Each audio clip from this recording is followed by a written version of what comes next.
Waikato River and its tributaries have provided nourishment for generations of Te Arawa River iwi.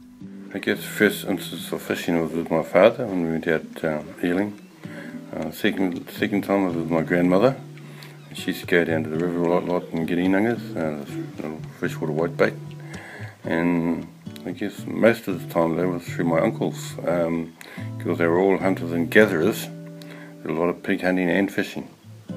And that's what I recall the most. Tuna, kauda, kakahi, koaro o kokopu, piharo and morihana were some of the taonga or traditionally prized species collected from the river. But over the last 100 years, the health of the river has declined, severely depleting a number of these taonga. The knowledge of these traditional species, where and how to catch them, is held by fewer and fewer people within our Te Arawa River iwi. This disconnection of our people with the river is of concern to us. What we would do around this area here, we'd sort of lay out the areas that we would go to, so that the five of us would go and get koura, and we all had our own posies, and we guarded them jealously. But from each posie you would be sure of getting at least 10 or 20 koura from this area here. At that time was a decent flowing stream.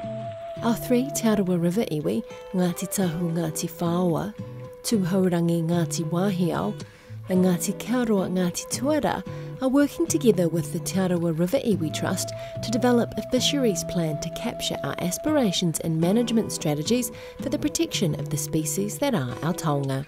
Te Arawa River iwi are interested in having a greater role in monitoring the water quality around the region and in monitoring the fisheries through the customary fisheries regulations. Iwi believe that a greater number of riparian planting projects are needed to protect the Waikato River and our taonga species. Hydropower stations and culverts block the paths for migratory fish species into the upper Waikato River. Te Arawa River iwi would like to see barriers to fish passage addressed in the future. We would like to see a reduction in unwanted species such as brown bullhead catfish and gambusia to reduce the impacts they are thought to have on taonga species and water quality.